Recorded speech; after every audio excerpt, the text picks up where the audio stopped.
when people are doing corporate presentations, they really lack the skills to tell stories. And I just see this over and over again where it's not engaging, people are not connecting to the subject, and they're not fully opting into the thing. Like, why is that? I obviously don't have the perfect answer for it, but one of them, which I've seen, is that people tend to believe that storytelling is complicated.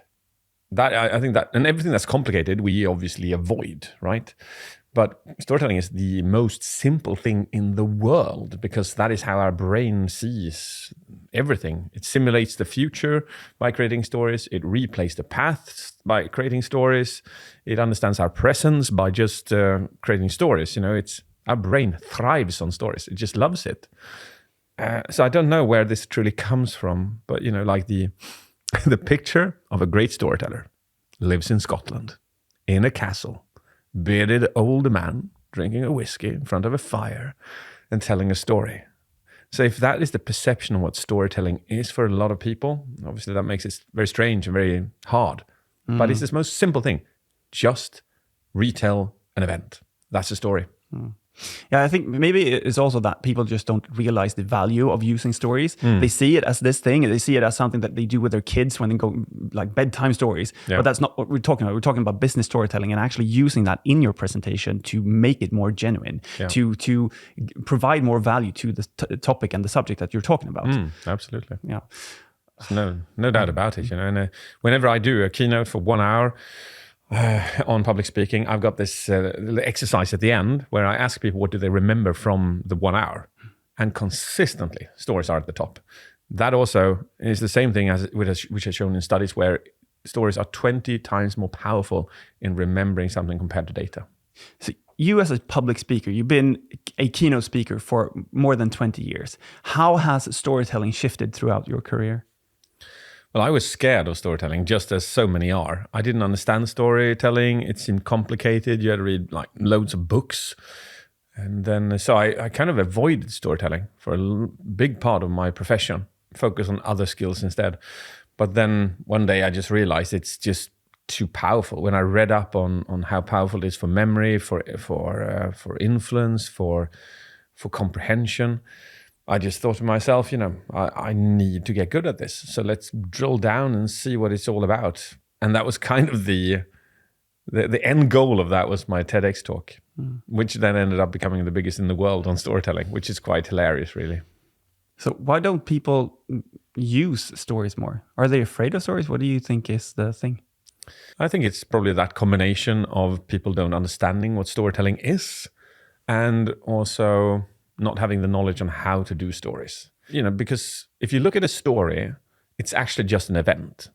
So if you have, for instance, if I say bottle, that's not a story. But the bottle fell off the table is a story. So as soon as something is in movement, it becomes a story.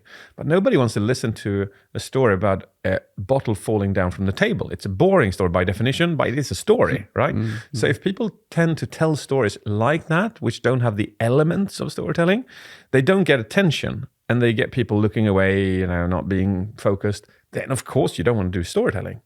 But as soon as you add dopamine to this one, it would sound something like this.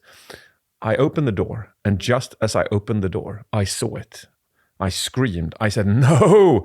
I saw the dog jumping. I saw the white carpet we bought just last week. I saw the bottle of red wine being opened. I saw the dog coming closer, hitting the table, hitting the bottle, falling over. I jump, and I catch it just in the right moment. So when you add dopamine, which is the anticipation of reward, plus you engage yourself in the story and add emotion, then it becomes, any kind of event can become a story. Because this one could have been told, when I opened the door, I saw the dog jumped and the bottle fell and I caught it, you know.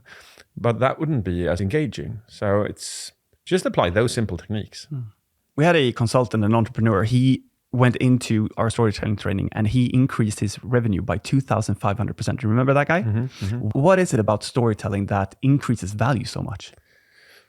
Well, storytelling increases emotional response, and emotional response is what is the underlying reason to why we take decisions, right?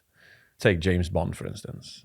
Why do companies pay enormous amounts of money to have a product placed in a James Bond movie.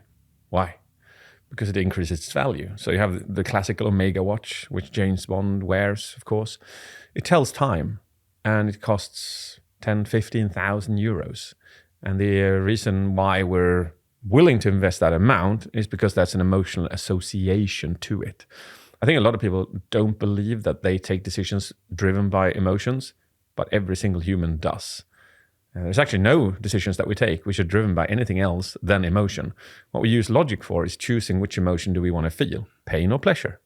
And in this case, buying the Omega watch will presumably lead to pleasure. And the pleasure that's associated with that is what we've seen in the movies, what is characterized by that brand and so on. It's just attached to stories in such a different way. It's, like if I were to have a pen here and I would say, okay, you can buy this pen for $1. And you'd like, well, it's functional. I can use it to write with, Or I could tell you that this pen, I inherited that from my father, who inherited that from his grandfather. This pen has been used to sign over 15 contracts, which has brought in more than 10 million. It's one of my greater possessions, because whenever I sign a contract, it creates that belief that it's all possible. However, I have to part with it, because it is time for somebody else to take over that power. Would you like to buy that for $10? And the chance is now bigger that you'll pay $10 for it. And that is an increase from $1 to $10. That's 1,000% increase. And that is just based on that little story. We tend to just put emotion into stories, and the stories which are attached to objects, and that just increases the value immensely. And you can see that wherever you go, like the brands that we wear. I bet people seeing this, looking at this, listening to this, they have a t-shirt or a shirt or a hoodie or something like that with a brand, which, looking at the quality of that shirt and jumper, could probably be worth $50. But due to the brand, you paid $200. What is that? A 400% increase in value, because the brand is nothing but a story.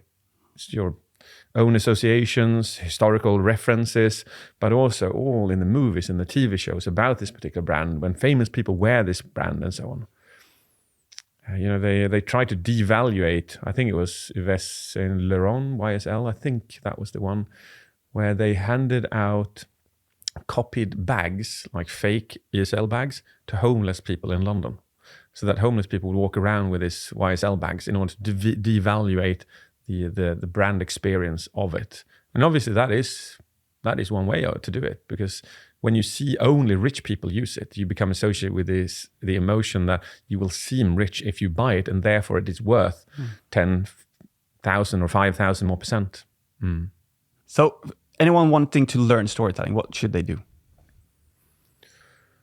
Well, I'd say that, my obvious answer to this question is obviously attend our Presenter Mastery training program, where you will learn everything about storytelling that you need to in this case. But if you're just here and now and you want to start by learning this, I'd say a great way of doing it is starting to tell stories about things around you. So you can use a very simple storytelling structure, which is called past, present, and future. So wherever you look around you, you can just look at that object and you can start to tell a story about it from a past perspective, a present, and a future perspective. So you can have a look at this fireplace. And I've never told a story about this, but from that perspective, it would sound something like this. This fireplace, wow, what a piece. Can you imagine the people who built this? Look at it. Look at its beauty. It must have taken 10, 20, maybe 30, 40, 50, 60 days. It's an absolute masterpiece. When I use this, I go into present. When I use this and you throw in the logs, do you know that it rumbles? It goes, so the house feels like it's alive when you ignite it, and brings out such a beautiful warmth. In the future, I hope that whoever buys this place from us will always see to it that it's always here and never leaves this place. It's the iconic part of the Japer Manor. So you can do like a past, present, and future, very simple. It is not the most powerful one, but it'll allow you to start thinking in the perspective of storytelling. So that is one of one of the ways. But as I said, presenter mastery is what you should look at if you're serious about, maybe I would like to increase the value of my objects by 1000%. Let's go. So why is it that when I'm sitting in this corporate presentation, I'm just not engaged? It's just boring and I just want to get out of there. What is the thing? Because it's culture, man. It's what everybody does. So I think everybody else does it as well. Or is it vengeance? It could be vengeance. When they find that people are doing it to them, they go like, ooh, I'm going to do it back. I'm going to do it worse. I'm going to do more slides. I'm going to do less, smaller fonts. I'm going to do way weirder object constructions. I'm going to kill people with my PowerPoints. I think it's vengeance, man. That's my answer. Nah, it's not really. I guess there's a different option as well. No, but maybe it is about the PowerPoint because it's really just boring to watch, and I'm listening, and it's just monotonous and horrible. Let's just boil down to which ones it could be. Number one, it could be spices. Lack of variation. A presentation should be a combination of variations, like a bit of flip chart, a bit of stories, you bring in some props, you do a question to the audience, maybe a rhetorical question, so on. Like a variation of those things. Variation is king, right? The second thing is it could be lack of dopamine. And dopamine is the anticipation of reward. It's when you start a slide by saying, I want to show you 3 things on this slide. The last one is by far the most important one, but let's take them one step at a time. And it's animated. And you go 1, 2, and people are hooked. They want to know what that third thing is, right? So lack of dopamine, lack of anticipation of possible reward. I'll say that the second thing, and then I'll give a third answer to that one. And it is that dopamine is contagious in the way that passion is contagious. Motivation is contagious. If you don't show that you are passionate about your presentation, why should they be passionate about it? If you don't show that you're interested in your subject, why should they be interested in your subject? Talking about a slide, pointing to numbers, is not interest. It is not passion. It is not motivation. But when you say, look at this number 44. Wow, when I saw that, I got tinglings in my tummy. Have a look at this. And now people go like, wow, yes, I'm with you because you're passionate about your subject, so bigger chance I'll become as well. Those probably the 3 major reasons I see. Lack of interest if you don't use those. Yeah. It is so easy to cheat right now. AI is everywhere. If you're doing a podcast, you can remove the filler sounds. If you need to create a presentation, you punch it in and it just creates something for you. But the one thing that AI cannot do is go into a physical room and put itself between you and the audience. And I think that is just so interesting. People on the internet, online, doing videos like this one, it can be cheated over and over and over. But when you get to stand in front of that audience and present, you are on your own. Oh, that's crazy, you know? Yeah, imagine being an influencer who removes filler sounds, who adds filters to look better, and maybe even changes their pitch of voice and stuff like that. But suddenly they're on stage, they're naked, they have to do this. And obviously, doing this the other way around would have been easier to learn public speaking and presentation skills to begin with, because then you would have needed not that filter and not the removal of filler sounds and so on. But that's not the case. No. And the thing is that with presentation skills, it's omnipresent, right? It's not just when you're standing on stage. It's when you're talking to your spouse, or it's when you're in a meeting, or at the cafe, wherever you are publicly speaking. And these skills are just applicable in every single part of your life. There you go. It's called public speaking, which literally means speaking in public, which everybody does. No, the session, what was it called? Yeah. Presenter mind. No, presenter. Powerful presentations. Powerful presentations. Yes, that was correct. the session. Yeah. No, it was a free training, and we did it on the 3 pillars of presentation skills: the mindset, the content, which is the storytelling, and then your delivery with all the 110 steps. Yes, it's still available. It is. Yeah. Good stuff. I hope a lot of people look at that. Yes, it truly benefit them and the audience. Yeah. Don't trust AI too much. No, it works on digital, but honestly, on stage, I wouldn't trust it. If you're really interested in presenter mastery and want to grow with us in your confidence, your presentation skills, your delivery skills, we are offering a free call with our team. You'll find the link below. It's presentermastery.com/call. go into that and apply for a call with one of our teammates. It's a very relaxed call. This is not a high pressure sales pitch. We do not believe in that. This call is about just understanding where you are, if presentation skills is something that you want to work with, and to see if that is something that we can help you with. Because to be honest, we can't help everyone. And Presenter Mastery is one of those programs where we select the people that go in, and we curate our community to an extent where we really want people that can grow together in the same kind of setting. If that sounds interesting to you, check out that link. If not, keep listening to this podcast. Thank you.